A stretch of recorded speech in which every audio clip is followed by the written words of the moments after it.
Hey guys! Tonight we travel back to a time when the simple act of staying warm was a life or death struggle. Picture this. The sky is a flat, unforgiving gray, and the air is so cold it feels like tiny needles pricking your skin with every breath. The wind doesn't just whistle. It howls with a hunger that seems to mirror the gnawing emptiness in your own stomach. This isn't just a chilly day. It's the beginning of the Great Famine, around the year 1315, and the world has been plunged into a relentless, biting winter. Your clothes, likely a single tunic of rough wool, are permanently damp, and the mud outside your door is a frozen, treacherous landscape. Let's be honest, faced with this reality, with no insulated jackets or next-day grocery delivery, you probably wouldn't survive this. The sheer, grinding misery would be enough to break the strongest spirit. So, before you get comfortable, take a moment to like the video and subscribe, but only if you genuinely enjoy what I do here. It's a small gesture, but it helps this little corner of the internet tick along. And for fun, drop your location and the local time in the comments below. It's always fascinating to see where everyone is tuning in from across our modern, much warmer world. Now, dim the lights, maybe turn on a fan for that soft background hum, and let's ease into tonight's journey together.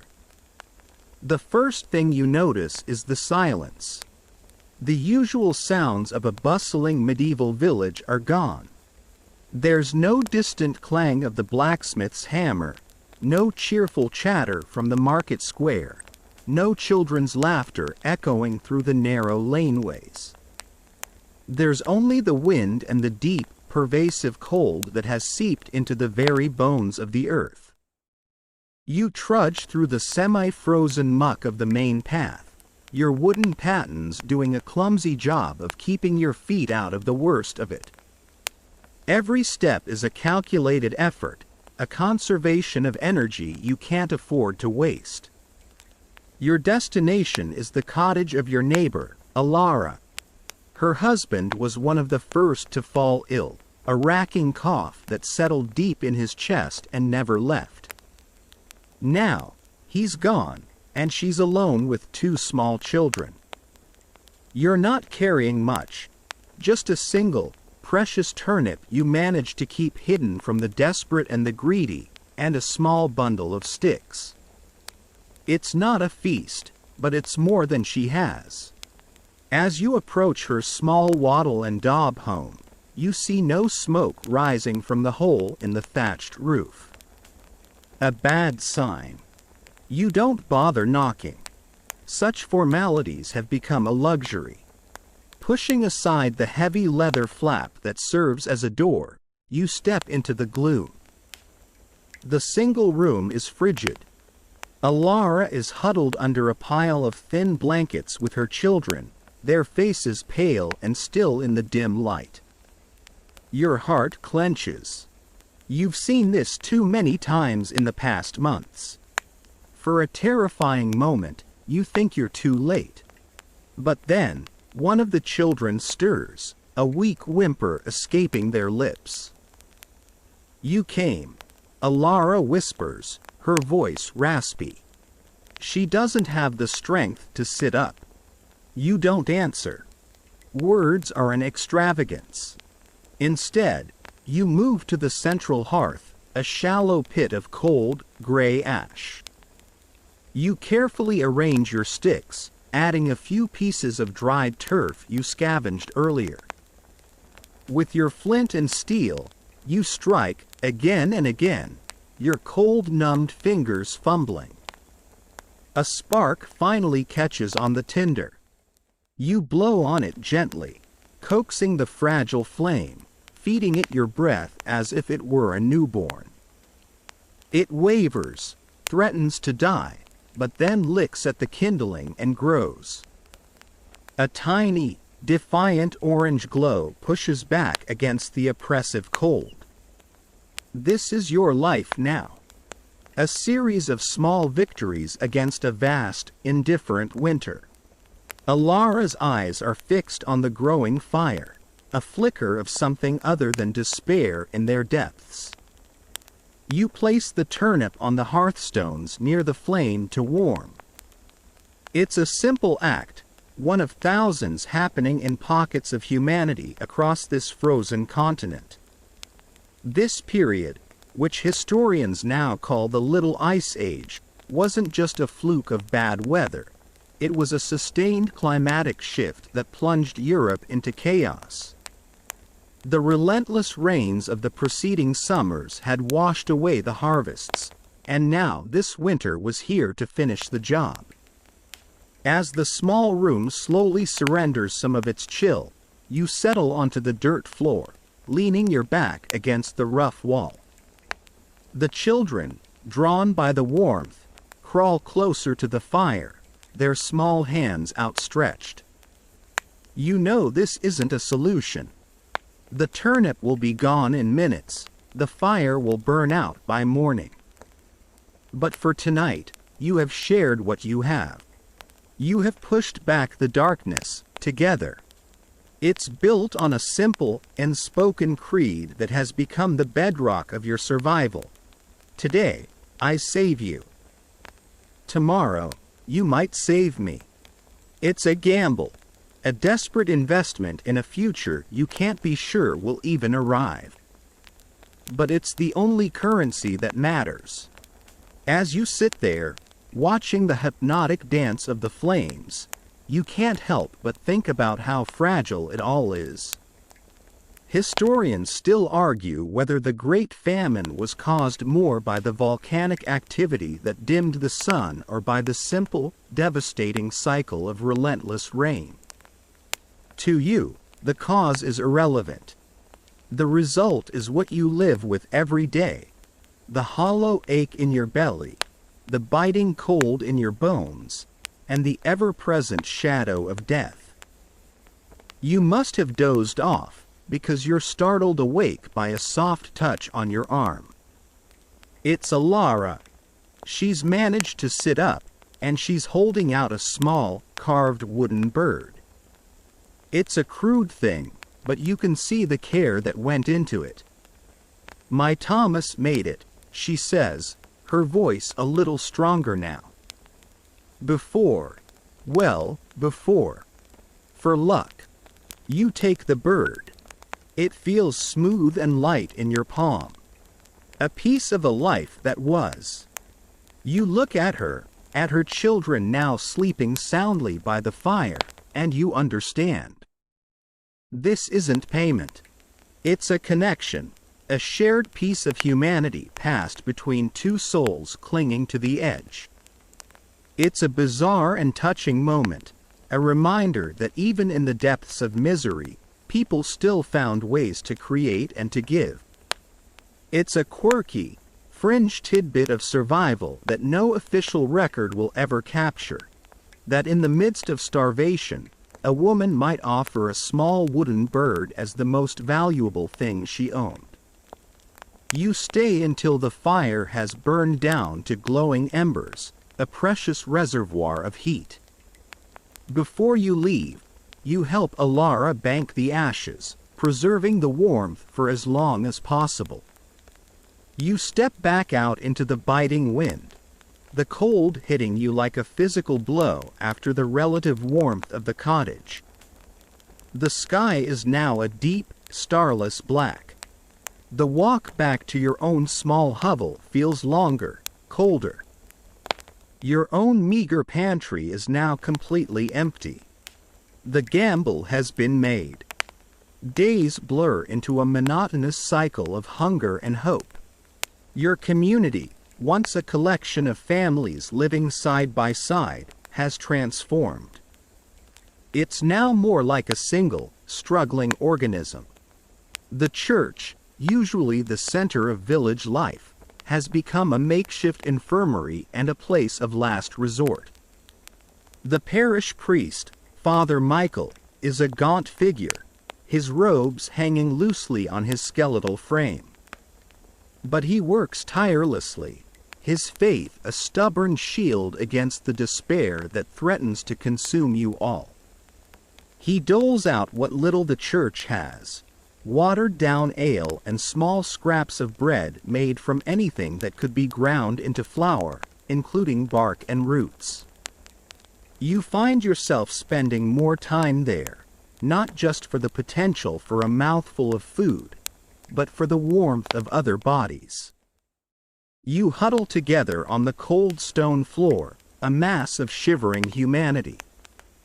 You listen to the stories, the whispers of who has fallen, who is sick, who managed to snare a rabbit. And you share your own. Information is as vital as food. News of a fallen tree that can be stripped for firewood sends a dozen men out into the snow. A rumor of a patch of late-growing nettles, usually considered a nuisance weed, is a cause for cautious celebration. People even started eating their seed grain, a desperate act that condemned the next year's harvest before it was even planted. It was a well-documented, catastrophic choice made out of sheer, immediate necessity. One afternoon, a man you know only as Gregor stumbles into the church. His face is etched with a wild desperation. His daughter is sick with a fever, and he begs for help. No one has medicine. No one has anything. But an old woman, Agnes, who was once the village midwife, pushes herself to her feet. She's so frail you fear a stiff breeze would shatter her. There are willow trees by the river, she rasps, her voice thin but clear. The bark. We can boil it. It's a long shot. The river is a dangerous trek away, the path icy and treacherous. But two young men, barely more than boys, stand up. Without a word, they pull their thin cloaks tighter and head out into the gray afternoon. Gregor watches them go, tears freezing on his gaunt cheeks. You see it again, that unspoken pact. Today, we help you. Tomorrow, you help us. No one knows if willow bark tea will do anything at all, but the act of trying, the simple refusal to surrender, sends a ripple of strength through the huddled crowd.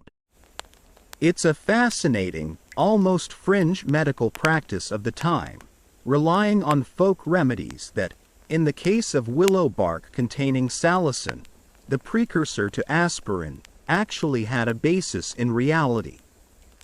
The boys return hours later, half frozen but triumphant, with a small bundle of willow bark. A fire is coaxed to life in the center of the church, the smoke spiraling up into the rafters.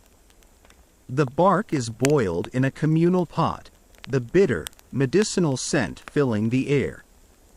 You all watch as Gregor carries a steaming cup of the concoction back to his daughter. It feels like a sacred ritual, a collective prayer against the encroaching darkness. That night, huddled in the nave of the church, you feel a strange sense of peace. Your stomach is painfully empty, and the cold is a constant companion, but you are not alone. Around you, the village breathes. You hear the soft snores, the rustle of straw, the occasional cough. This is your family now. A family bound not by blood, but by a shared struggle and a stubborn, almost foolish, refusal to give up. You think of Alara and her wooden bird. You think of Gregor and the willow bark tea. These are the moments that define your existence. Not the hunger, not the cold, but the threads of human connection that weave you all together. You realize that hope isn't a grand, soaring emotion. It's a quiet, gritty thing. It's the belief that the sun will, eventually, return. It's the trust that the person shivering next to you won't steal your last crust of bread while you sleep. It's a weapon, forged in the crucible of this terrible winter, sharper and more resilient than any sword. It's the deeply ingrained belief that even in the darkest, coldest night, the flame of human kindness, of tin noi, can be kept alive. And as you finally drift into a restless sleep, you hold on to that thought, that tiny spark of warmth, knowing that tomorrow, you will wake up and fight all over again, together. You have to. Because tomorrow, it might be your turn to need saving. That's right. On the other side of a low wicker partition, or sometimes with no partition at all, you welcome in your other housemates. The chickens are already here, most likely roosting in the rafters above you, their soft clucking and shuffling a constant, gentle percussion in the night. Their droppings, unfortunately, are also a constant, and you've learned to position your sleeping area strategically. But now, as the banked fire shrinks to a dull red glow and the true, deep cold of the night asserts its dominance, the real heat producers are brought inside. First comes the pig. Not a cute, tiny piglet, but a hefty swine, your family's walking larder and a significant investment. It snuffles its way to a designated corner, grunting contentedly as it settles into its own pile of straw. Its thick body radiates a surprising amount of warmth, a low and slow furnace fueled by yesterday's scraps. Then comes the star of the show, the creature that makes this whole enterprise worthwhile, your family's cow, or perhaps an ox if you're slightly more fortunate. This animal is your tractor, your bank account, and your most prized possession. Its loss would be a catastrophe far beyond a chilly night. Leading the large, placid beast into your single-room home is a surreal, yet utterly normal, nightly ritual. The sheer bulk of the cow fills the space, its warm, earthy scent immediately mingling with the smoke and straw. It settles with a heavy sigh, its great body a living wall against the drafts. You have now assembled your lo suoi song, your living hearth. Your home, a small wattle and daub hut, has become a breathing, snuffling, sighing incubator of life against the dead of winter. It's a well-documented feature of many peasant dwellings, particularly the longhouse style common in parts of Europe, where one end was for the family and the other for the livestock, all under a single, long roof. You and your family are now nestled on your straw mattress. The children are sandwiched in the middle, the warmest and safest spot. Your partner is a solid line of warmth on one side. On the other side of the room, the cow rhythmically chews its cud, a steady, meditative sound. The pig lets out a soft, bubbling snore. There is absolutely no concept of privacy here. The very idea would be laughable. Privacy is a luxury afforded by space and warmth, and you have neither. Your entire existence is communal, a shared struggle played out in this cramped, single room. You know every sound your partner makes in their sleep, every twitch of the children, every grunt from the pig. It's an intimacy born not of romance, but of pure, unadulterated necessity. And the smell. Let's be honest, this is not the gentle, scented candle version of rustic living. It's a thick, potent cocktail of odors. There's the damp earth floor, the wood smoke clinging to the thatch, the sour tang of unwashed human bodies, the dry rustle of the straw, and presiding over it all, the rich, unmistakable aroma of livestock and their manure. It's a smell that would make a modern person gag, but to you, it's the smell of survival. It's the perfume of warmth. It is the price you pay to see the morning. Tonight, there's a new addition to the orchestra. A goose. You acquired it in a trade for some mended tools.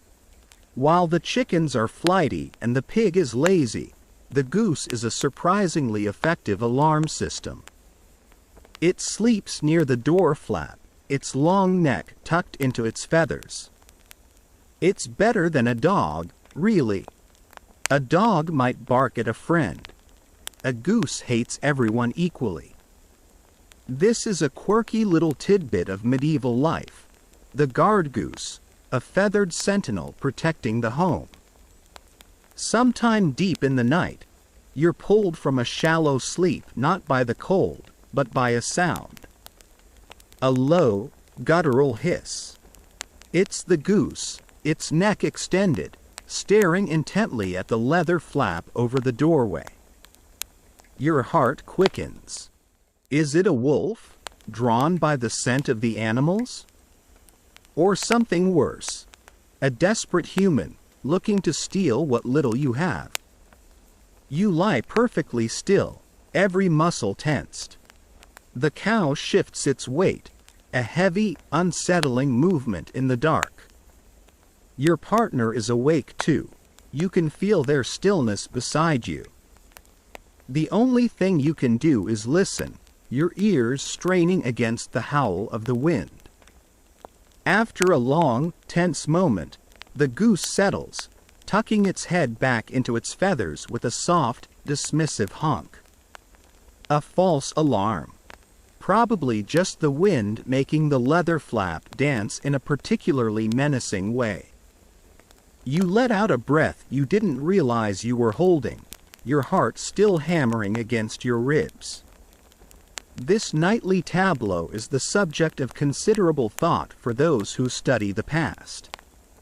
Historians still argue whether this intense, forced proximity, this living, breathing, animal-filled space, fostered incredibly strong familial and communal bonds through shared hardship, or if it was a constant, grinding source of friction and psychological stress that wore people down day after day. Was the grunt of the pig a comforting sound of life, or one more irritation in a world full of them? The truth, you suspect, is that it was both. You drift back into a light, restless sleep, your mind still half alert. You're not just sharing body heat. You are guarding each other. You guard the animals from the cold and from predators, and they, in turn, give you their warmth and their very lives. Your wealth isn't in coin. It's here, in this room. The chickens provide precious eggs, the pig will become salted meat to last for months, and the cow is the key to planting the next harvest, should the spring ever come. The concept of animal welfare is secondary to the reality of human survival, yet there is a deep, symbiotic relationship here. These animals are your colleagues in the business of staying alive. The first hint of dawn is not a ray of light, but a subtle shift in the quality of the darkness. The gray seems less absolute. A rooster, perched somewhere in the smoky rafters above, lets out a tentative, croaky crow, as if unsure the sun still exists. This is the signal. The living hearth must be dismantled. Slowly, stiffly, you untangle yourself from the pile of limbs. Your back aches, and your joints are stiff with cold. The air away from the human-animal huddle is frigid, a shocking contrast. Your first task is always the same, tending the fire. You crawl to the hearth and gently scrape away the ash from last night. A tiny, precious ember glows faintly in the gray dust. You hold a small bundle of the driest tinder you have, shredded bark and lint, close to it. You blow. Softly at first, then with more confidence as a wisp of smoke appears. A tiny flame licks at the tinder, catches, and grows. Victory. You've defeated the night one more time. As the fire strengthens, the room slowly comes to life. The animals are led back outside into the frozen, pale morning. The hut suddenly feels vast and empty without them. The smell, however, lingers. You will carry it with you all day, a reminder of the strange, crowded, but warm sanctuary that got you through the night. You look at your family, their faces smudged with soot and sleep, and you know that you are all here, all accounted for.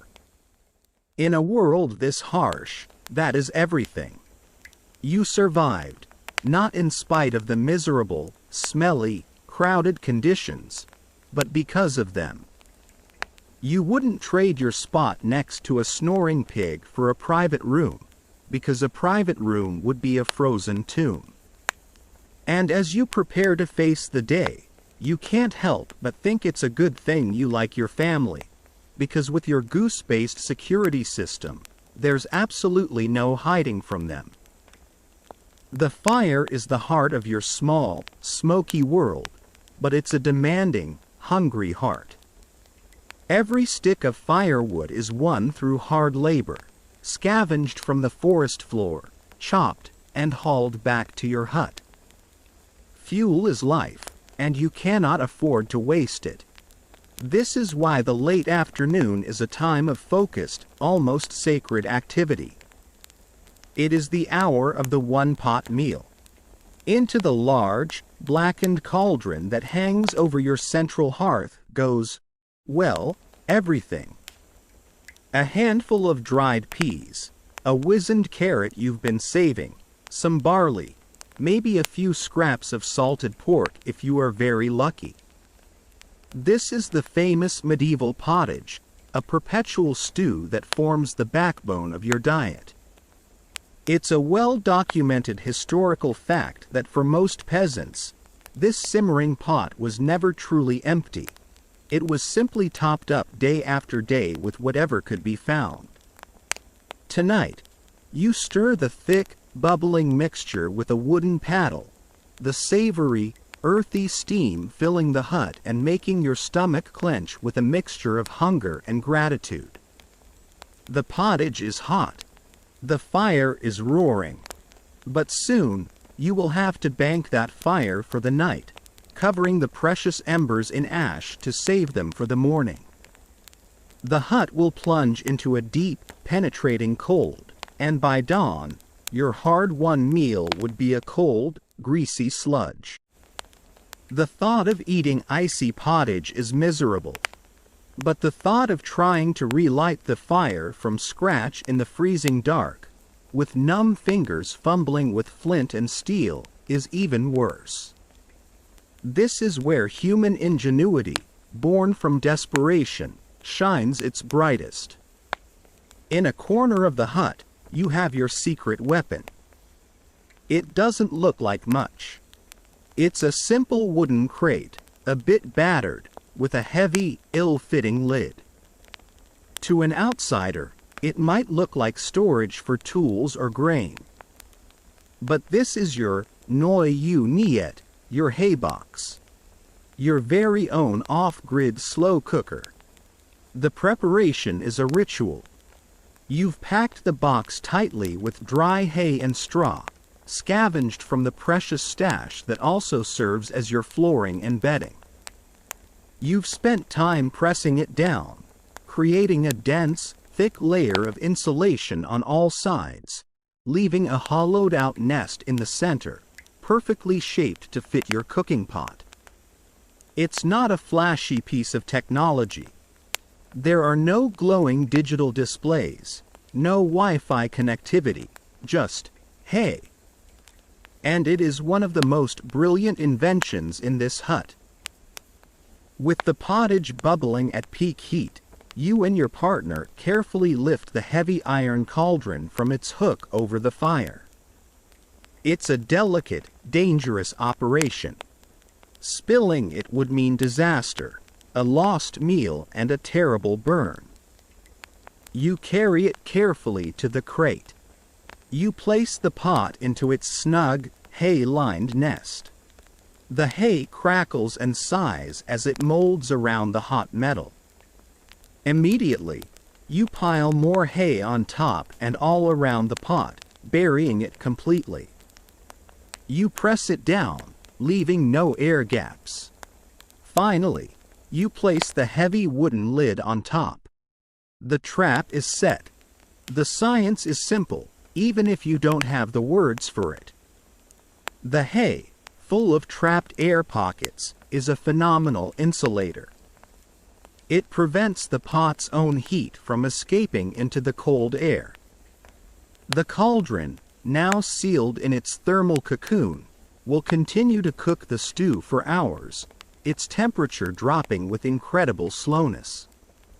It is the original, set it and forget it, meal, a small miracle of retained energy. But the genius of your hay box doesn't stop with dinner. Once the pot is settled, you take a smaller ceramic jug, fill it with water, and place it near the edge of the dying fire. You also find 2 smooth, flat river stones and place them directly onto the glowing embers. As you prepare for the night, huddling with your family and your livestock in the living hearth we've spoken of, the jug of water and the stones are quietly soaking up the last of the fire's energy. Just before the final embers are buried in ash, you retrieve them. The stones are almost too hot to touch. You wrap them in a spare bit of rag and carefully place them inside another, smaller hay box. The jug of warm water goes in beside them. You drift off into that now familiar, restless sleep, surrounded by the sounds and smells of your crowded home. Hours later, you wake in the deepest, coldest part of the night. One of the children is coughing, and your own feet are numb, aching with a cold that feels like it's biting the bone. In a modern home, you might turn up the thermostat. You, however, crawl silently to your second hay box. You lift the lid. A faint puff of warmth greets you.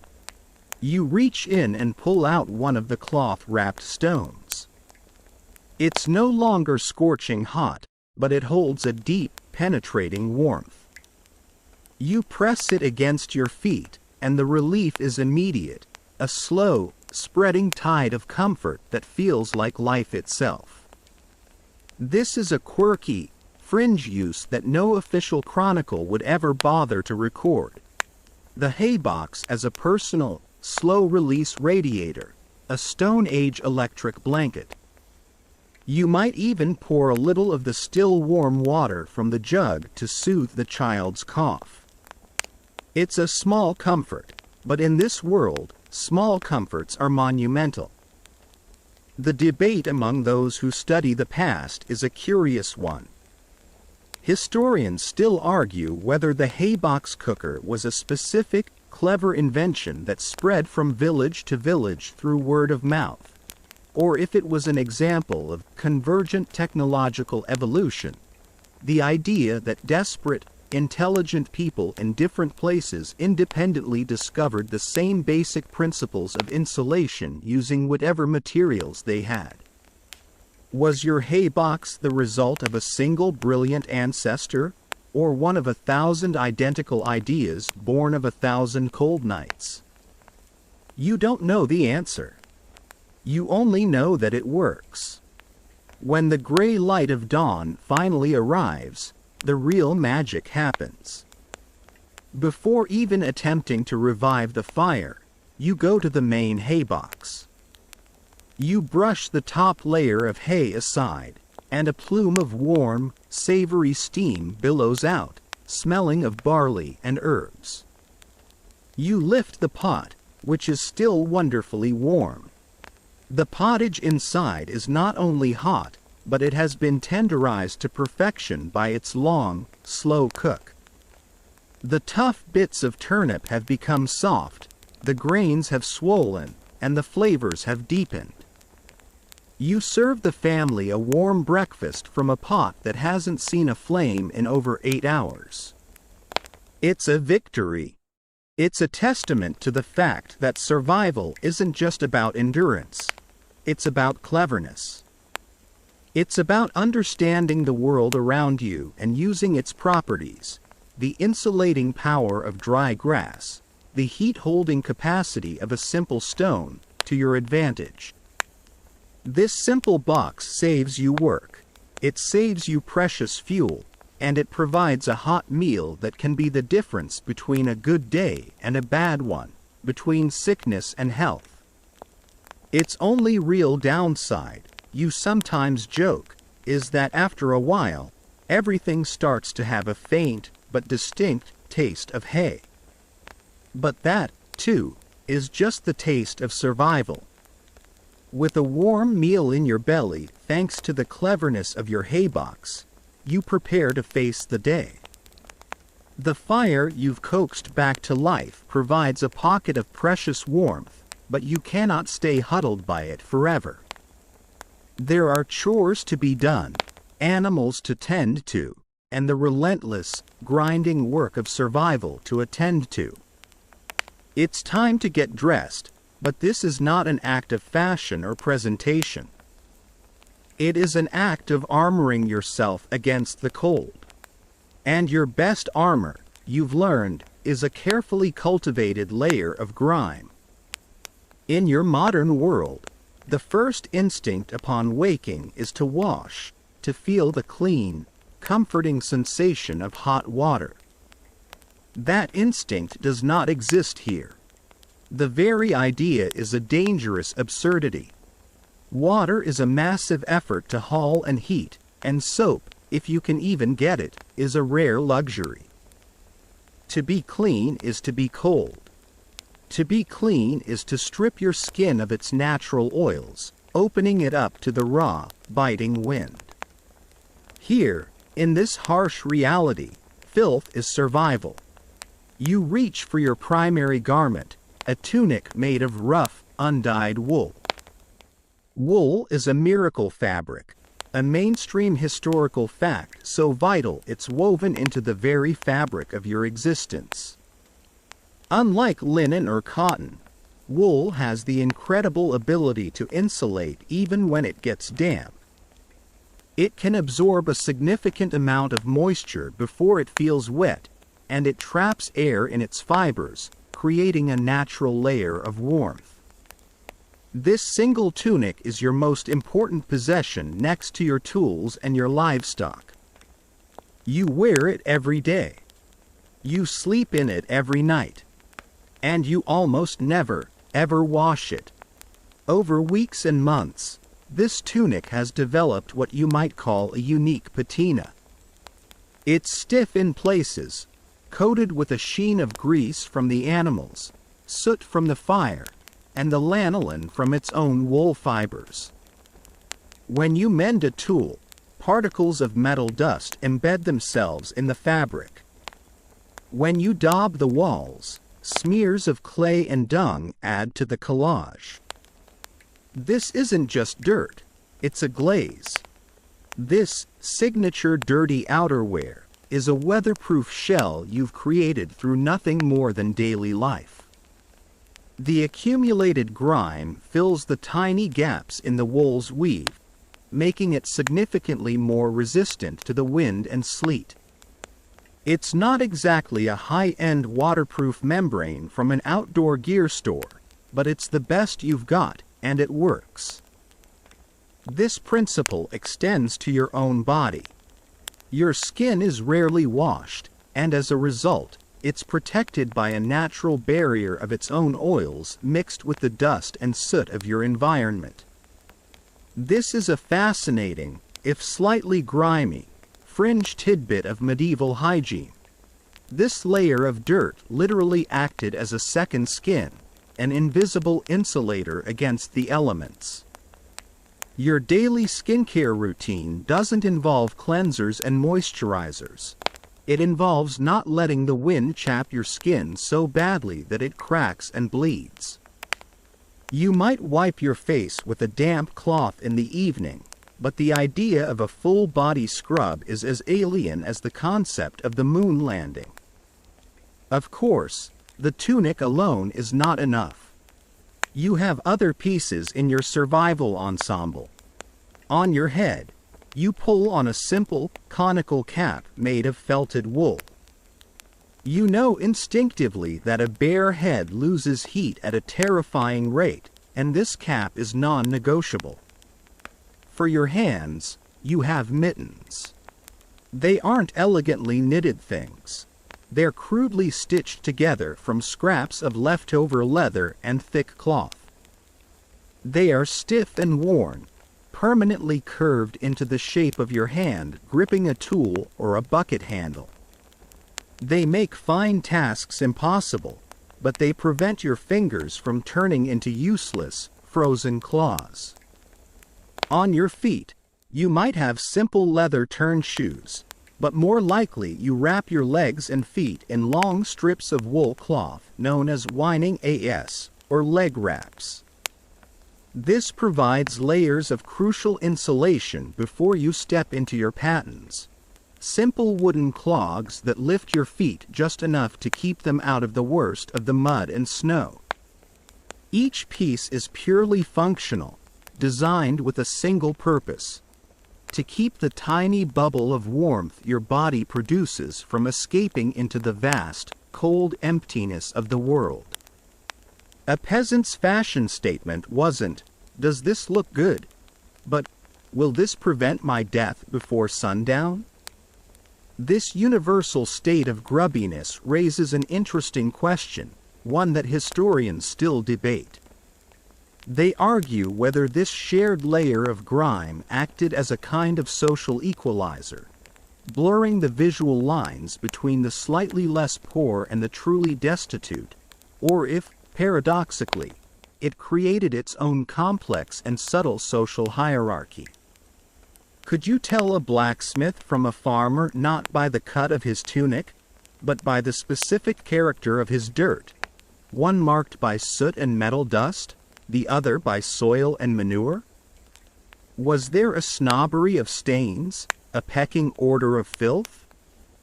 It's a strange thought, but in a world with so few status symbols, perhaps even the dirt you wore told a story about who you were. As you stand fully dressed in your odorous, multi-layered armor, you feel ready. The cold is still there, a constant pressure on the other side of your woolen, grease-caked defenses, but it is held at bay. The clothes are heavy, they are uncomfortable, and they carry the scent of every meal you've cooked, every animal you've tended, and every hardship you've endured. It's the scent of your life.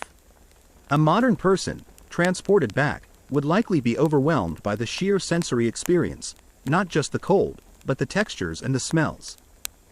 A modern person would crave a hot shower with a desperate, soul-deep longing. But you don't. You don't know what you're missing, and that is a blessing. Your definition of clean is different. Clean isn't the absence of dirt. Clean is a healthy family. Clean is a fire that lights. Clean is a cow that gives milk and a pot of pottage that hasn't frozen overnight. Your dirty tunic is clean because it is whole and functional. Your dirty skin is clean because it is unbroken and protects you. You've learned to see this layer of grime not as a sign of poverty or neglect, but as a badge of resilience. It is the uniform of a survivor, a testament to your stubborn refusal to be beaten by the winter. And as you push aside the heavy flap of your door to step out into the biting wind, you are grateful for it. You probably wouldn't mind a proper wash, mind you, but you figure laundry day can wait. Maybe until summer. If you're lucky. You stand dressed in your armor of wool and grime, ready to face the day. But before you step outside into the frozen world, you pause and look at the heart of your home.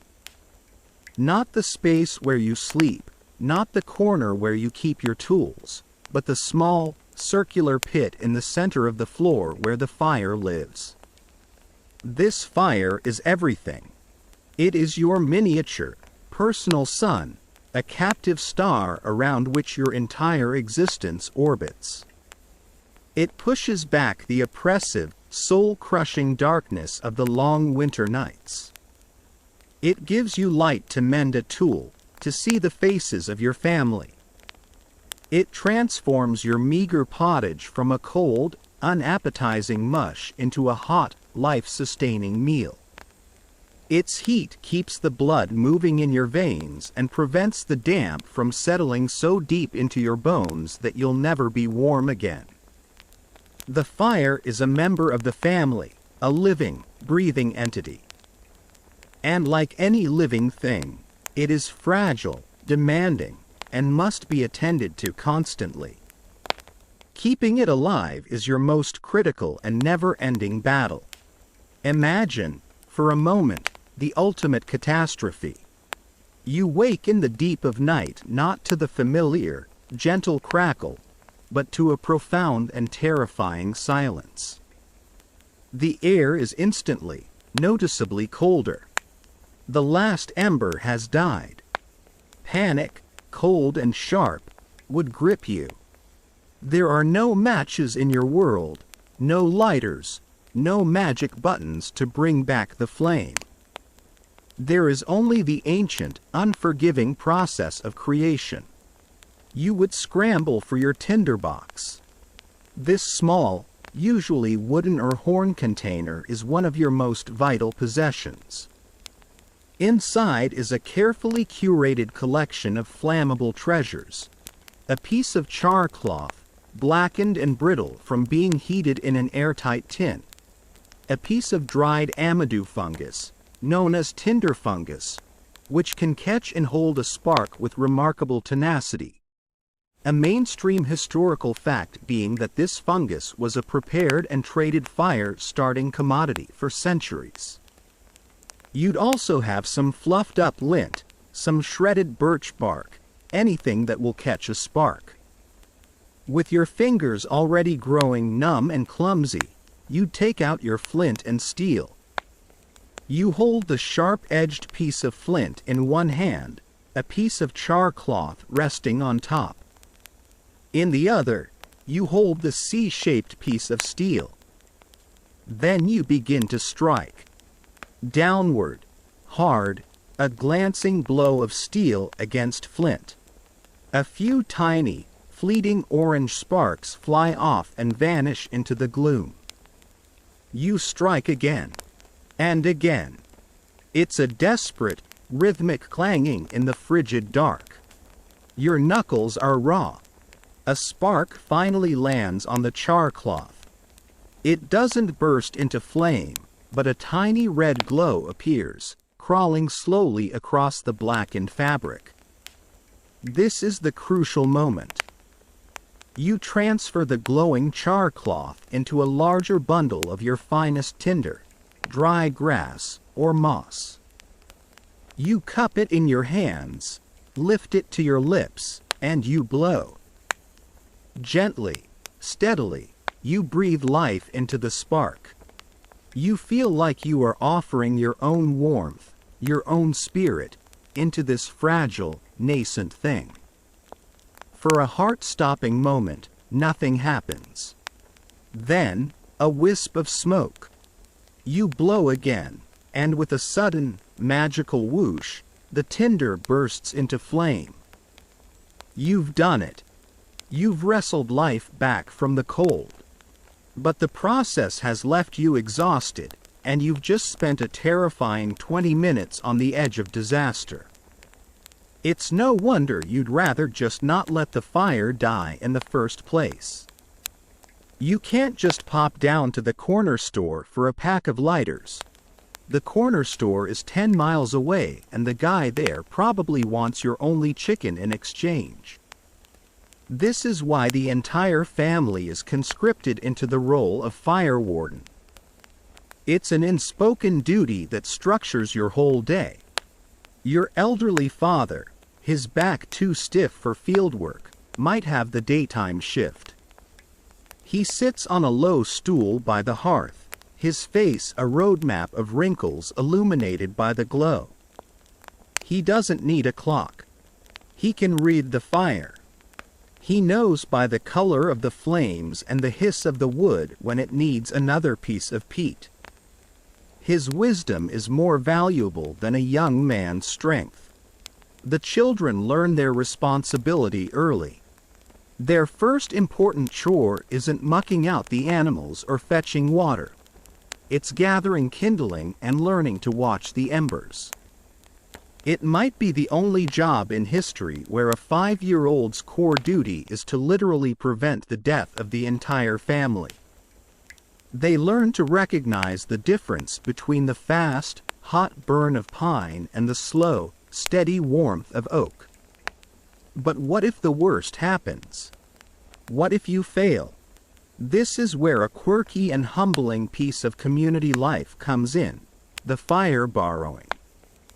If your fire went out, your only recourse would be to take a small pot with a lid, or a hollowed-out horn, and begin the walk of shame to your nearest neighbor. You would have to knock on their door and ask to borrow a few of their glowing embers. It's a profound admission of failure, but also a beautiful testament to communal reliance.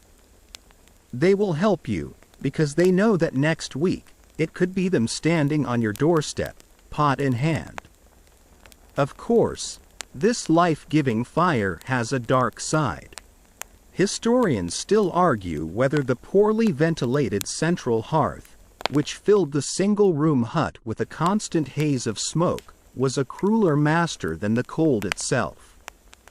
They debate if the long-term health effects, like chronic respiratory illnesses, eye damage from the smoke, and even carbon monoxide poisoning, created a grim trade-off where you chose between freezing to death tonight or being slowly sickened over the next 20 years.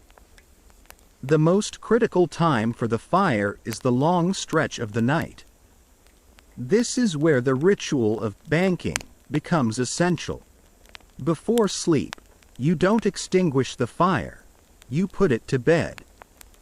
You carefully arrange the largest, most slow-burning logs. Then, you cover the entire fire bed with a thick blanket of ash from previous fires.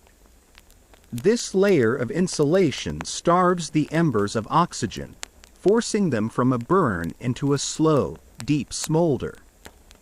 You are tucking your fire god in for the night, hoping it doesn't suffocate before morning. Your own turn to take the watch comes in the blackest hour before dawn. You wake up, roused by a gentle nudge, and take your place by the hearth. The hut is silent save for the breathing of your family and the occasional rustle of the animals. Your only job is to watch the mound of ash, to feel its subtle warmth, to ensure that no unexpected draft revives the flame too early and wastes precious fuel. As the first gray light filters through the cracks in the wall, the morning ritual begins. The family gathers around the hearth. You gently scrape away the top layer of ash. The suspense is real. Will there be a glow? Or just cold, dead charcoal? Then you see it, a faint, deep red pulse of life at the very bottom. A collective, silent sigh of relief. With the finest tinder and a gentle, patient breath, you coax the flame back into the world. The fire is reborn, and with it, the hope for another day. You look at the dancing flames, this demanding, fragile, all-powerful heart of your home, and you understand that your life isn't measured in days or years, but in the successful chain of one fire, passed from one generation to the next. Complaining that your central heating is on the fritz suddenly seems a little silly, doesn't it? The fire is alive. a pulsing heart of orange in the center of your hut. You fed it, tended it, and guarded it through the night. It pushes a bubble of warmth out into the room, a fragile sanctuary against the bitter cold. But this warmth creates an invisible enemy, the draft. As the hot air from your fire rises and escapes through the smoke hole in the roof, it creates a vacuum, a suction that pulls the outside world in. The cold doesn't just seep through the walls, it is actively invited in. You can feel it, a constant, insidious assault. It's an icy finger tracing the back of your neck. It's a cold serpent slithering across the floor, making the rushes rustle. You see it in the way the flame of your tallow lamp flickers and dances, threatened by an unseen force. Your wattle and daub home, for all its ruggedness, is more like a loosely woven basket than a sealed fortress. The wind, that relentless bully, pushes its way through 100 tiny, undeclared doorways. So, you declare war. The art of survival becomes the art of stuffing every single crack. This isn't a one-time chore. It's a seasonal campaign that begins in the late autumn, as the days grow shorter and the wind begins to bite. It's a family affair, a desperate, all-hands-on-deck home improvement project. Your children, with their small, nimble fingers, are your frontline soldiers. You send them on missions to gather ammunition, clumps of dry moss from the base of trees, handfuls of dried grass, and any scraps of discarded wool they can find caught on thorns or fences. Their task is to painstakingly stuff this material into the smaller crevices, the gaps where the wooden cruck frame meets the daub, the spaces around the ill-fitting door flap, and the tiny holes where the wattle has shrunk or cracked. You, meanwhile, are the heavy artillery. You mix up a fresh batch of daub, a thick, sticky plaster of clay, water, straw, and fresh manure from your cow. The manure isn't just filler. Its fibrous texture is a fantastic binder, and as it dries, it adds to the wall's insulation. You slop this mixture onto the walls by the handful, smoothing it over the larger cracks and reinforcing the areas that feel thinnest. Your home improvement checklist is a bit different from a modern one. You don't ask, which shade of paint should we use? You ask, do we have enough cow dung to get us through till spring? The materials you use are a testament to your resourcefulness. Every possible insulator is hoarded. Old rags, too worn to be mended, are torn into strips and wedged into gaps. But one of the most effective, and a quirky tidbit of this draft-blocking art, is animal hair. When you shear your 1 or 2 sheep, you save the coarsest, dirtiest bits of wool. When an animal is slaughtered, its hair isn't discarded. This greasy, matted material is a phenomenal insulator. It repels moisture and can be packed into cracks with surprising density. Nothing, absolutely nothing, goes to waste. The final, most dramatic step in this campaign is giving your house a winter coat. You identify the wall that faces the prevailing wind, the direction from which the winter storms howl most fiercely. On a relatively dry day, the whole family works to apply an entire extra layer of your mud and manure slurry to the outside of that wall. It's a thick, ugly, lumpy shield. It won't win any architectural awards, and yes, it makes your house smell faintly like a barn from the outside. But your neighbors aren't likely to complain, mostly because their house smells exactly the same. This constant need for maintenance is a well-documented part of life in a wattle and daub house. It was a remarkably effective and common building method across Europe for centuries, but its greatest weakness was its vulnerability to the elements, especially damp. The annual redaubing and crack stuffing wasn't just a good idea. It was essential to keep the structure from literally dissolving back into the earth. Once the big push is over, your hut is transformed. It's darker now, with fewer cracks for light to penetrate. The air is thicker, heavier, and smells more intensely of smoke, damp earth, and living bodies. But it is warmer. The flame of the fire burns with a steadier, more confident light, no longer dancing in fear of every gust. Yet, even with all this work, the battle is never truly over. You are always vigilant. In the middle of the night, you might feel a tiny, cold tendril of air on your cheek and know that a new crack has opened up. You'll get up from your straw bed, find a stray rag, and plug the breach before it can grow. This desperate effort to seal the home raises a question that historians still debate. They argue whether creating these tightly sealed, insulated huts was a net benefit, or if it inadvertently created a new set of dangers.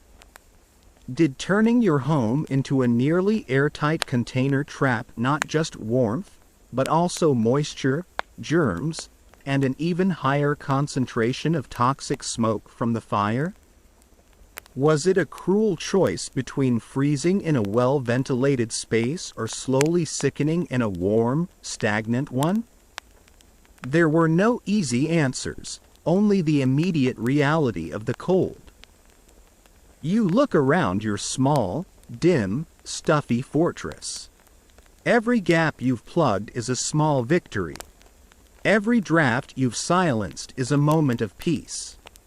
You have wrapped your home in a protective layer of mud, straw, and sheer determination. It's a powerful feeling, the knowledge that you have used the very earth beneath your feet to build a shield against the sky. You have created a pocket of survivable air, a womb of relative warmth against the howling fury of the winter. It is the deep, primal satisfaction of providing shelter, of keeping the wolves of winter, both literal and metaphorical, from the door.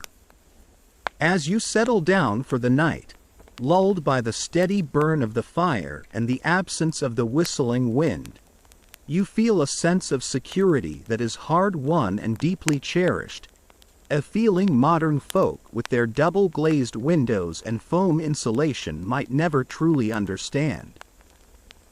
Forget everything you think you know about winter. Forget the cheerful greeting cards with their pristine, snowy landscapes, the romanticized images of cozying up by a crackling fire, the scent of pine and cinnamon in the air. Erase the notion of winter as a season of festive cheer and quiet contemplation. For you, standing on the threshold of the 14th century, winter is not a season. It is an adversary. It is a siege laid upon the world by an unseen enemy, and your small, fragile life is the fortress under attack. The sky has lost its color, bleached to a flat, unforgiving gray that presses down on the landscape and on your spirit. The air no longer carries the scent of cut hay and warm earth.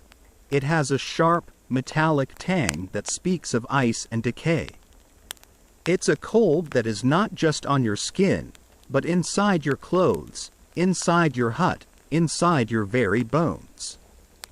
This is the beginning of the great test, the annual examination administered by a merciless teacher who offers no second chances.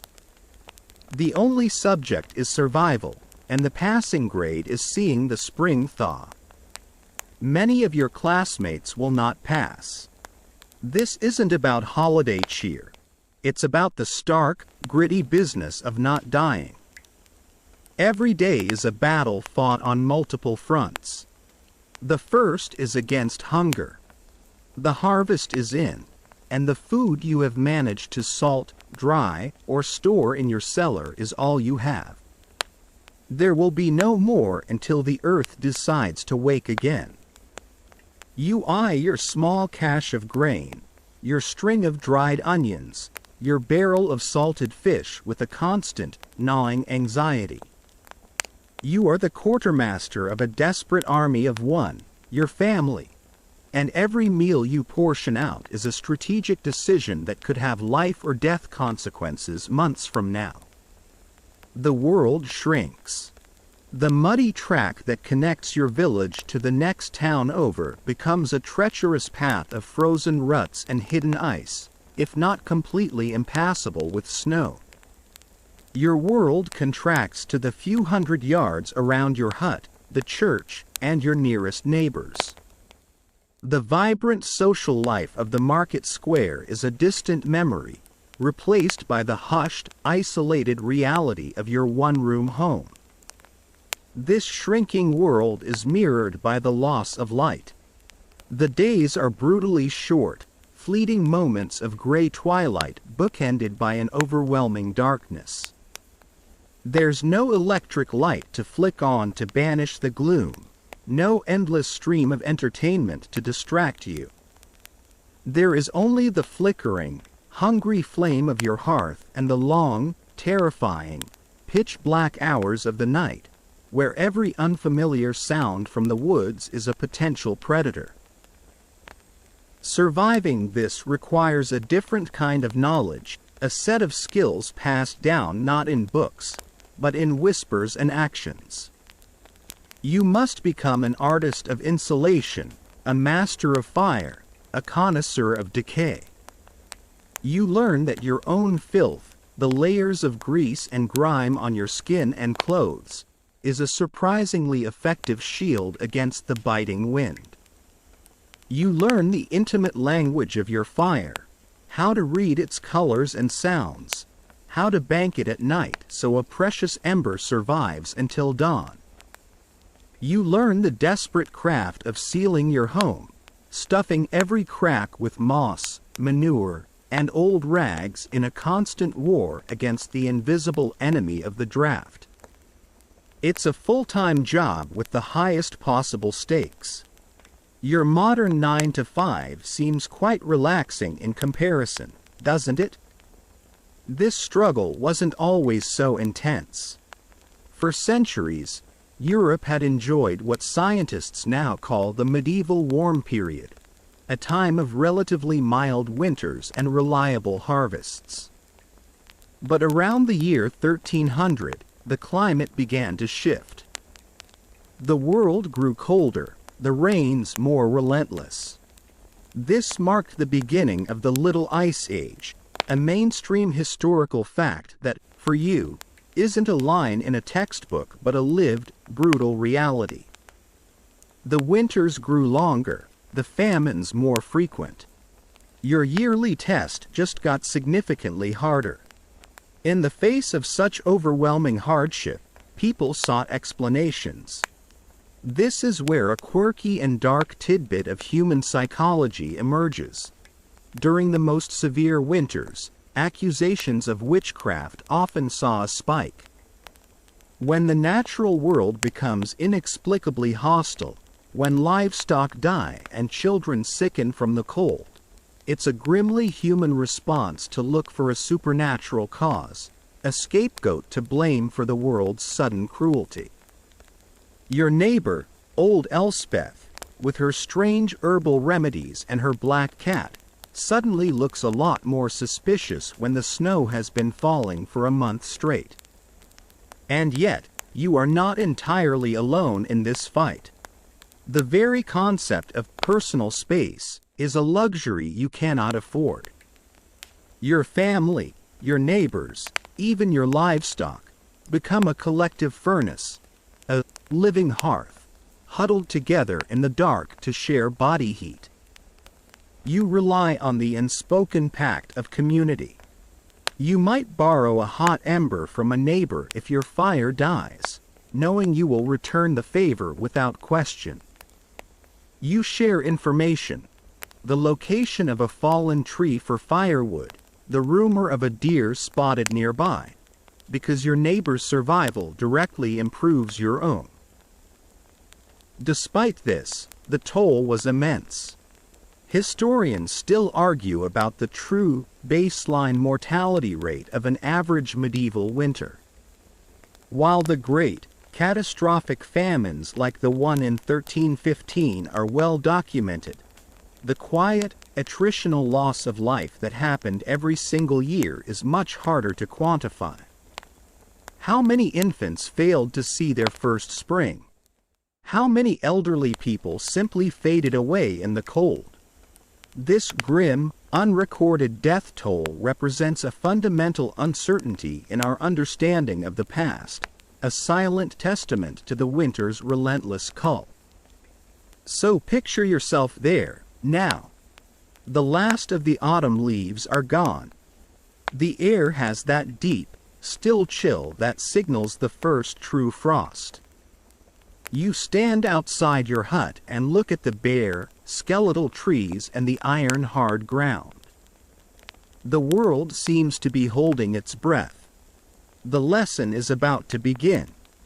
Your merciless teacher has arrived, and there will be no sympathy, no extensions, no grading on a curve. There is only the test. Can you keep the fire alive? Can you stretch your food supply? Can you keep your children warm enough to stop their shivering? Can you endure the crushing darkness and isolation without losing hope? You'd probably prefer a pop quiz on Latin verb conjugations, but that's not on the syllabus. This is the story we are about to delve into. Not a tale of kings, knights, or epic battles, but a story of quiet, gritty, anonymous heroism. It is the story of the incredible resilience and ingenuity required to simply stay alive in a world determined to freeze you out. It is the foundation upon which everything else is built. So dim the lights, pull your blanket a little closer, and be thankful for your central heating. The lesson is starting. Your home. The very word conjures feelings of safety, of solidity, of refuge. A place with thick walls and a sturdy roof, a sanctuary that stands between you and the fury of the outside world. Your home is your fortress. But that is a modern idea, a luxury born of centuries of progress. For you, a peasant huddled in the depths of a medieval winter, your home is not a fortress. It is barely a suggestion of a shelter. It is a membrane woven from sticks and mud, a house that often feels thinner than paper. From the outside, it has a certain rustic charm, the kind of thing a modern painter might find picturesque. A simple, A-frame structure with a steep, thatched roof and gently sloping, lumpy walls. But to live inside it is to understand its profound and terrifying fragility. You are inside now, as a winter gale throws itself against the landscape. You don't just hear the wind, you feel it. It is a physical presence in the room, a house guest who has not been invited and refuses to leave. Your walls are the source of this betrayal. They are made of wattle and daub, a construction method that is the very definition of making do with what you have.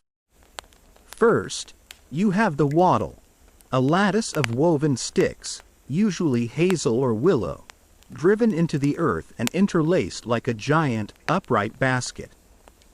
Before the daub is applied, you can literally see through your house. It's more of a fence than a wall. Then comes the daub, the thick, sticky plaster made of clay, soil, straw, and dung that you cake onto this wooden skeleton. When it's first applied in the warm, dry months, It feels solid, substantial. But winter exposes it as a fraud. The relentless damp of the season makes the daub feel spongy and cold to the touch. It never truly feels dry.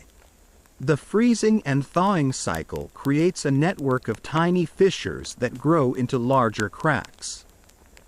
The wind doesn't need to find a crack to get in. It forces its way through the very substance of the wall itself, a fine, chilling mist of moving air that makes the whole structure breathe. A modern building inspector would probably just laugh, then cry, then condemn the whole village. And what about windows? You've heard tales of the glass in the great cathedrals, but such a thing might as well be magical ice. Your windows are, at best, small, square holes cut into the walls. You have no glass to put in them. Instead, you might have a rough wooden shutter that you can wedge into the hole, plunging that part of the hut into total darkness. Or, if you're a bit more sophisticated, you have a piece of animal skin stretched across the opening. Often, it's a pig's bladder, scraped thin and greased until it becomes translucent. This is a quirky, yet common, tidbit of medieval life. Your window to the world is the bladder of a pig. It lets in a murky, depressing, yellowish light, but it does absolutely nothing to stop the cold.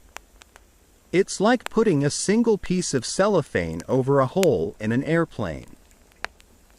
The wind plays your house like a musical instrument. It whistles through the gaps in the window skins. It moans under the ill-fitting leather flap that serves as your door, and it creates a low, deep hum as it passes through the thatch of your roof. Your roof, a thick layer of straw or reeds, is actually one of the better insulated parts of the house, but it's also a leaky, vermin-infested haven for mice and spiders. On warmer days, when the snow on the roof melts, you get to enjoy the steady, rhythmic drip. Drip. Drip of icy water onto your floor, and sometimes onto your head. Living like this, in a house that is so intimately and immediately connected to the outside, raises a profound question. Historians still argue about the psychological impact of inhabiting such a flimsy structure. Did this constant, tangible awareness of the elements, the wind you could feel through the walls, the storms you could hear as if you were outside, foster a deeper, more respectful connection to nature and its powerful cycles? Or did it create a pervasive, low-level anxiety, a constant sense of vulnerability that shaped the very core of the peasant psyche? You suspect the answer is both. On a calm day, you feel part of the world. On a night like this, you feel like its victim. The truth is, being inside your hut is often not much different from camping in the open. The fire in the center creates a small bubble of warmth, but if you take 3 steps away from it, you can see your breath plume in the air. The temperature difference between the very center of the room and the edges is staggering. This is why you huddle so close together, why you bring the animals inside, why you bury yourself under every scrap of wool and hide you can find. The house itself is not providing the warmth. The house is merely a windbreak, and a poor one at that. The warmth comes from the fire, and from the fragile, beating hearts of the living things huddled inside. You can lie on your straw mattress at night and hear the world with perfect, terrifying clarity. The snap of a frozen twig in the woods 50 yards away sounds like it's right outside your wall. The distant howl of a wolf is not distant at all. It feels like it's whispering in your ear. The only real upside to these paper-thin walls is that you have a very clear, unfiltered understanding of your neighbor's marital problems. Privacy is a myth, both within your home and between homes. Your entire village lives in a state of shared, permeable existence. You are constantly reminded of your home's fragility. The cruck frame, the great curved timbers that form the skeleton of your house, can settle and shift in the frozen ground. This is a strange and frightening phenomenon, a sort of house stretching. You can go to sleep with a perfectly sealed wall and wake up to find a new, inch-wide crack has opened up beside you overnight, a fresh wound in your battle against the cold. Your house is not a static object. It's a living, groaning, shifting thing, as vulnerable to the winter as you are. It is less a structure and more a collection of parts, all huddled together in a desperate attempt to pretend they are a house. And now, as the wind in our story begins to soften, you can feel the narrative slowing, the sharp edges of that medieval cold beginning to dissolve.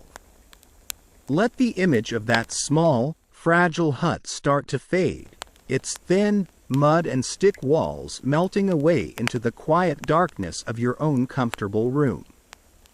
The memory of the whistling draft can be replaced by the gentle hum of the world outside your own solid, steady walls, walls that do not breathe with the wind, that do not weep with the rain.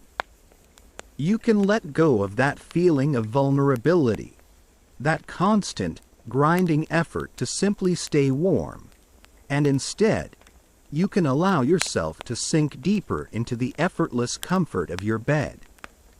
There is no need to check on the embers of a dying fire, no need to listen for the howl of wolves in the dark woods just beyond a flimsy wall. The struggles of that distant past can recede, becoming a soft, fading echo, a reminder of the peace and security you now enjoy. So just let your own breath be easy, feel the warmth held securely within your own peaceful space, and allow the story to drift away completely now. There is only the calm, the quiet, and the gentle pull of a deep and truly restful sleep. The past is a distant country, and you are safe at home, here, now, drifting softly into your dreams. Of course, here is the English translation of the final part, crafted to maintain the same gentle, narrative tone and sleepy cadence as the original. The story continues seamlessly, and then, after a seemingly endless chain of nights, something changed. It did not arrive like a thunderclap or a proclamation. It came as a whisper. You wake one morning, not to the biting, piercing cold, but to something else, an absence of it. The air in your hut, while still chill, seems to have lost its sharp, aggressive edge. You open the leather door flap and squint. The light is no longer a flat, hopeless gray. There is a faint yellow tint to it, a weak warmth at the edges. And you hear it, a sound you had nearly forgotten. The sound of water. Not the sound of it leaking through your roof, but the steady, almost cheerful drip. Drip. Drip of the icicles outside beginning to surrender in a world that is slowly, finally, breathing out. You don't dare to believe it at first. Winter is a deceiver. It often grants false springs only to snatch them away in a more brutal blizzard. But then the next day, the change is more pronounced. The scent of the air is different. Beneath the familiar smell of smoke and damp, a new fragrance is rising from the slowly softening ground, the smell of earth, of buried life stirring. You step outside, and your wooden pattens don't clatter on the iron-hard ground. they press softly into a thin layer of mud. You see your neighbors doing the same, standing outside their own huts, faces turned to the sky, saying nothing, simply feeling. Survival is not a moment of glorious victory. It is a slow, unfurling relief. It is the realization that your own body, coiled tight like a string for months, can finally begin to uncoil. You look at the faces of your family, gaunt and pale from the long darkness, but you see a new light in their eyes. This relief, however, is tinged with sadness. You look around the village and see the roofs that no longer smoke, the doorways that no longer open. The winter has taken what it was owed. The merciless teacher's lesson is over, and not everyone passed the test. As spring slowly asserts its presence, you look back at the tools of your survival, and they seem different now. The walls of your hut, with their cracks stuffed full of moss and rags, are no longer a flimsy shield. They are the scars of a battle won. Your filthy tunic, stiff with grease and grime, is not a mark of poverty, but a suit of armor that has done its duty. The hay box in the corner, the living hearth of family and animals, the fire guarded so reverently through the long nights. They are not tales of misery. They are poems of resilience. They are proof that life, however fragile, possesses a stunning, stubborn intelligence. And now, as our story draws to its close, let the image of that thawing medieval village gently fade. Let our resilient peasant, whom you have walked beside, recede into the mists of history, their face warmed by the first spring sun. The harsh cold, the ceaseless struggle, can all dissolve into the quiet of your own room. There are no more drafts whistling through thin walls, only the stillness that surrounds you. You can let go of the burden of that survival, feeling the solidness of the walls around you, the easy warmth in the air you breathe. Our journey through the dark winter is over. You have witnessed the endurance of the human spirit. And now, there is nothing left to do but to let that peace guide you, leading you into a deep and truly restful sleep. Rest now, in the warmth, in the safety, in the quiet of this night.